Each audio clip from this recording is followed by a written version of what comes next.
Picture this. You're walking through the bustling streets of 17th century Paris. The air smells faintly of lavender, orange blossom, and something less pleasant. Men and women glide past, heads held high beneath towering mounds of powdered hair. These weren't just eccentric fashion choices. They were statements. They were shields. They were secrets. And believe it or not, beneath those wigs lies a history soaked in disease, deception, royal drama, and the desperate fight to keep up appearances in a world where one's image could mean everything. This is not just a tale of hair and powder. It's the story of how a mysterious illness helped launch one of the strangest, most elaborate fashion crazes in Western history, and how the humble wig once held the power to define an empire. Welcome to Empress Secrets, where we uncover the hidden stories behind the glamour, the grit, and the grandeur of history's most fascinating moments. If you love diving into the juicy details of the past, hit that like button, share this with your friends, and don't forget to subscribe to Empress Secrets for more captivating tales. Let's inspire each other to explore the secrets that shaped our world. Imagine a time when stepping out without a wig was unthinkable, especially for the elite. For over a century, from the late 16th to the late 18th century, the powdered wig was the ultimate symbol of status in Europe. These weren't just accessories.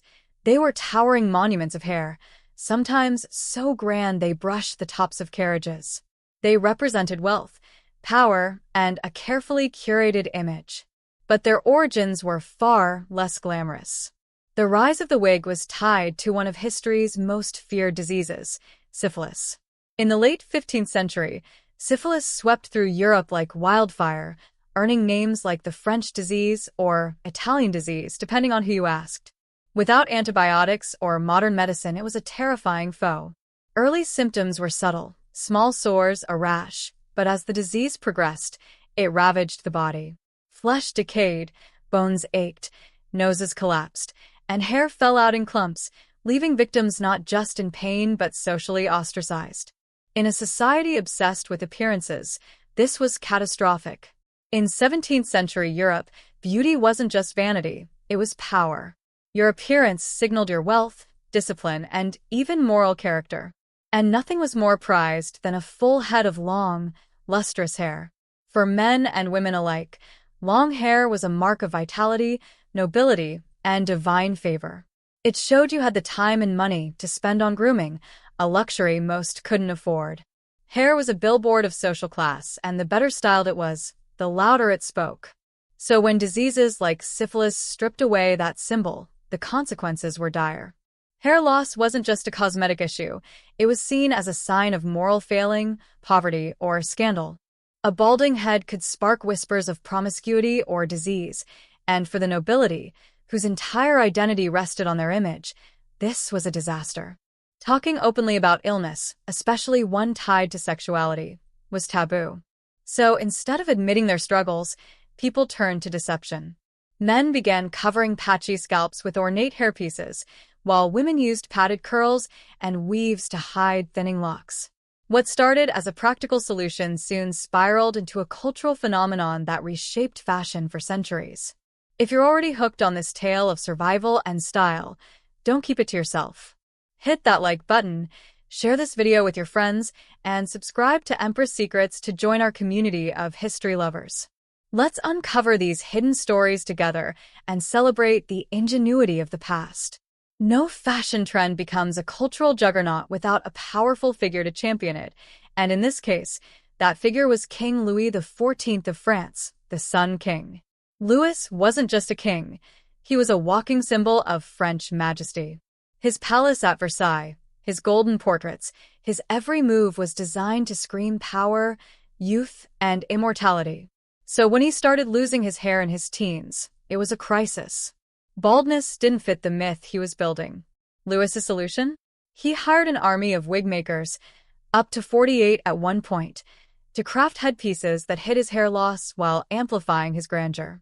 These weren't just wigs, they were architectural marvels, towering and dramatic, with curls cascading down his shoulders. Each one was like a crown, but bigger, bolder, and more versatile. They extended his silhouette, making him appear larger than life, a true embodiment of royal authority. Louis's wigs set off a chain reaction. Soon, every nobleman in France was sporting a similar style, desperate to emulate the king's majesty. It wasn't just about fashion, it was about power. Wearing a wig showed you were part of the court, aligned with the monarchy, and steeped in its culture. To go wigless was to reject that world, a bold move few dared to make. The perruque, as these wigs were called, became mandatory at royal events, political gatherings, and high society functions. But their role went beyond aesthetics. Wigs were masks, hiding not just hair loss but the scars, sores, and blotchy skin left by diseases like syphilis or smallpox. They were a shield against judgment, a way to project perfection in a world that demanded it. And then there was the issue of lice. Personal hygiene in the 17th century wasn't what it is today. Baths were rare, combs weren't sterilized, and head lice were a constant nuisance. Wigs, oddly enough, offered a solution. People shaved their heads beneath their wigs, making it easier to clean the hairpiece than to delouse natural hair. Wig makers developed techniques to boil, treat, and repowder wigs, keeping them fresh and fragrant. It was like sending your hair to a spa. The powder itself became a trend. While we often picture powdered wigs as stark white, they came in a rainbow of colors: violet, blue, gray, even pastel pink for the boldest fashionistas. These powders, made from rice, starch, or even chalk, weren't just decorative. They added volume, shaped the wig, and masked odors with scents like lavender or citrus. In an era before deodorant, a sweetly scented wig was a status symbol, a way to stand out in a crowded room. This story of creativity in the face of adversity is why we love sharing these tales on Empress Secrets. If you're fascinated by how people turn challenges into art, give us a like, share this with your friends, and subscribe to Empress Secrets for more stories that bring history to life. The craftsmanship behind wigs was nothing short of extraordinary. Wig making wasn't just a trade, it was an art form, blending creativity, engineering, and even a bit of chemistry.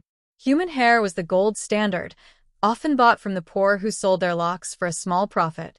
For cheaper wigs, horsehair, goat hair, or plant fibers were used. The hair was cleaned, sorted, and woven onto a fabric base, then styled into the towering shapes that define the era. For women, wigs were often adorned with jewels, ribbons, feathers, and even miniature ships or bird cages, turning them into wearable sculptures. Some were so heavy they needed metal supports or wooden frames, and women had to move carefully to avoid toppling their creations. By the late 1600s, France had a wig makers' guild to regulate this booming industry. By the 1770s, nearly 1,000 professional wig makers worked in France, crafting pieces that could cost months' wages for the average worker. But wigs weren't just about looking good, they were political. In the courts of Europe, where perception was power, wearing a wig signaled loyalty to the crown and adherence to court etiquette. In France, Louis XIV's Versailles set the tone, and other monarchs followed. In England, King Charles II, influenced by his time in France, brought the wig trend to London, where it became a staple among the aristocracy. The term bigwig was born here, describing those wealthy enough to afford the tallest, most extravagant wigs. It was a literal flex: the bigger the wig, the higher your status. But as wigs became more accessible, the middle class, merchants, craftsmen, even blacksmiths, started wearing them, hoping to climb the social ladder. This horrified the elite. One French noble, the Marquis de Mirabeau, was appalled to meet a finely dressed man who turned out to be his blacksmith's son. For the aristocracy, the idea of commoners mimicking their style was a crisis. Their response? Make wigs even more extravagant, with jewels, feathers, and designs only the ultra-wealthy could afford. This battle over fashion shows how deeply wigs were tied to identity and ambition. It's a reminder that even in tough times, people find ways to express themselves and chase their dreams. That's the kind of story we love at Empress Secrets. If this resonates with you, hit that like button, share this video, and subscribe to Empress Secrets to keep exploring the past with us. By the late 18th century, the wig's reign began to fade. The French Revolution changed everything. The elaborate styles of the aristocracy were seen as symbols of excess, and revolutionaries embraced simpler, natural looks. Wigs became relics of the old regime. In England, they lingered in formal settings like law courts, where judges still wear them today. But by the 19th century, powdered wigs were mostly gone from everyday life. Yet their legacy lives on. The term bigwig is still with us, a nod to an era when hair was power. Wigs themselves evolved, used today for everything from medical needs to high fashion, from cosplay to helping people regain confidence after illness. The story of the powdered wig is one of human ingenuity, born from necessity, shaped by vanity, and immortalized by history. It started with a patch of missing hair and ended with a cultural revolution.